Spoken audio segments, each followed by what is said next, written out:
content within this videos is intended for mature audiences only. Thank you for watching. Please subscribe. The story of China Mac, the true definition of paving your own path. Now, when I was first introduced to China Mac, like very first time, I think it was Wildin' Out. It was Wildin' Out, and I didn't know he was a rapper at the time. I didn't know he does. This was probably like a while ago too, honestly, probably a few years or a few months ago. Honestly, it's been a while, but that's the first time I heard of China Mac. I seen him on Wildin' Out. I never even thought he was a rapper. Boom, I made this channel. Y'all tell me react to him. I react to a song. I found out he's a rapper. I found out his China Meat. Hey, yo, pause. His China Mac Eats episodes. Reacted to those. So, the story of China Mac by Sergio Quan. True definition of paving your own path. Let's get it.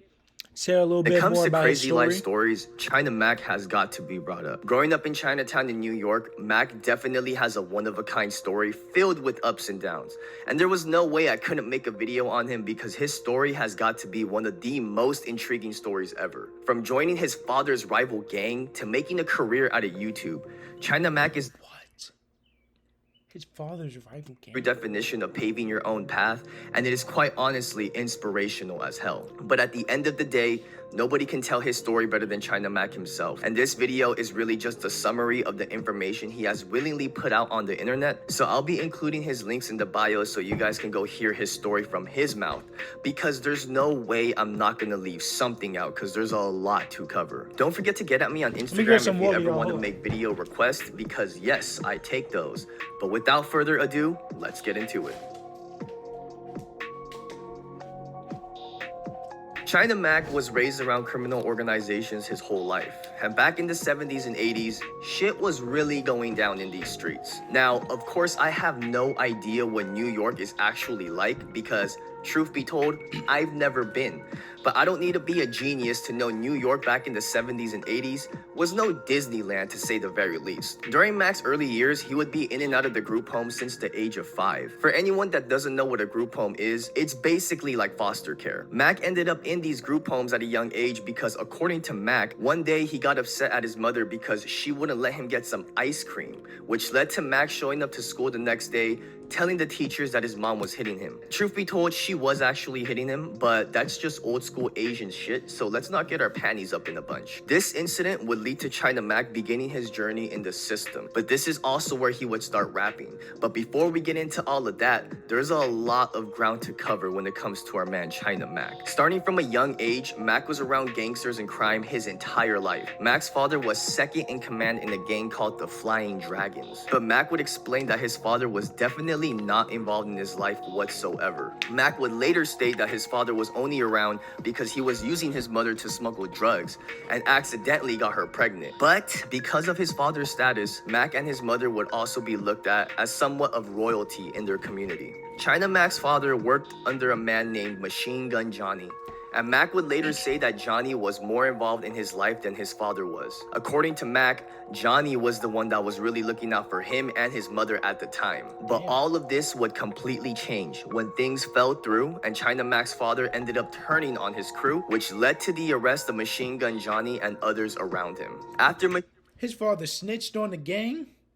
Gun Johnny and his crew went down, Johnny still ordered the people on the street to not touch China Mac or his mother because according to Johnny, they had nothing to do with it, which really just that's some real shit.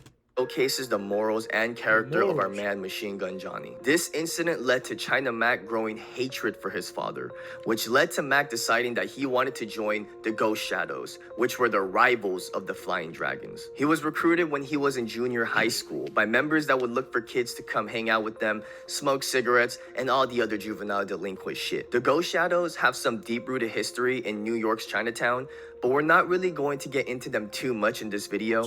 But if you guys want an in-depth video about the Ghost Shadows, check out Forgotten Streets because he made a great video on them. Mac was on a mission to make a name for himself, completely disassociate himself from his father's name, and build his own reputation from the ground up. China Mac would be in and out of jail and prison for most of his days being a youth. But one of the most prolific cases has got to be his situation with MC Jin. MC Jin was another artist that was involved in the Chinatown scene, but I think he was born in Florida. And he is most notable for being one of the first solo Asian American artists signed to a major record label here in the United States, and has transitioned from street style music to gospel music. One night in November, China Mac and Jin were both at a club called Yellow, which is located off 32 Mulberry Street. Jin at the time was poppin'. He had just appeared in Too Fast, Too Furious a year before and just signed to Rough Rider Records. Nigga? China Mac, on the other hand, was just getting out of prison and was dealing with his girlfriend at the time going back to jail. So needless to say, China Mac wasn't in the best state of mind that night. And Mac and Jin had no relationship or past beef prior to this incident at this club, but you already know how the media likes to twist shit around and put extras on everything to make the drama seem like it's much more than it seems. One of Mac's associates would say that Jin was messing with one of their girls, and at this point in the night, China Mac was really just looking for a reason to take off on somebody, and Jin just happened to be there in front of Mac at that time. Some words would be exchanged, which led to Jin and Mac getting into an argument in the restroom, where it would quickly turn physical. Mac grabbed Jin, attempting to force him into the stall, but this was when one of Jin's friends ran behind Mac and started getting into it with one of Mac's friends. During this tussle, someone yelled out, "Yo, Jin's friend has a knife." And this was when China Mac would immediately turn around, pull his gun out, and point it right at his head. Mac would pull the trigger, and you could call it destiny or whatever you want, but the gun would jam. By this point, Jin had already made his way out of the restroom as Mac struggled with the gun. Whoa. Whoa. Whoa. Whoa. He could have been in jail for life right now. By the time Mac was aiming down his sights again, the gun would go off prematurely due to it having a hairpin trigger, causing Mac to shoot Jin's associate in the back. After this incident, Mac would later be on the run for an entire year before being arrested in Seattle, where he was trying to leave the country with a fake passport. This incident got China Mac sent to prison for 10 years. During this time, China Mac made the best of his time by focusing on academics provided by the facility. Sometime after being released out of prison, China Mac would later appear on Vlad TV, and this interview, in my opinion, blew up. And after this first interview, China Mac would appear on a couple other channels such as No Jumper, and was received extremely well because you can tell this dude wasn't about the bullshit and he was really about that life. And at the same time, it really felt like China Mac reflected a lot while he was in prison, because in their interviews, he speaks nothing but wisdom and facts. It would be some time before China Mac and MC Jin would be face to face out on the streets.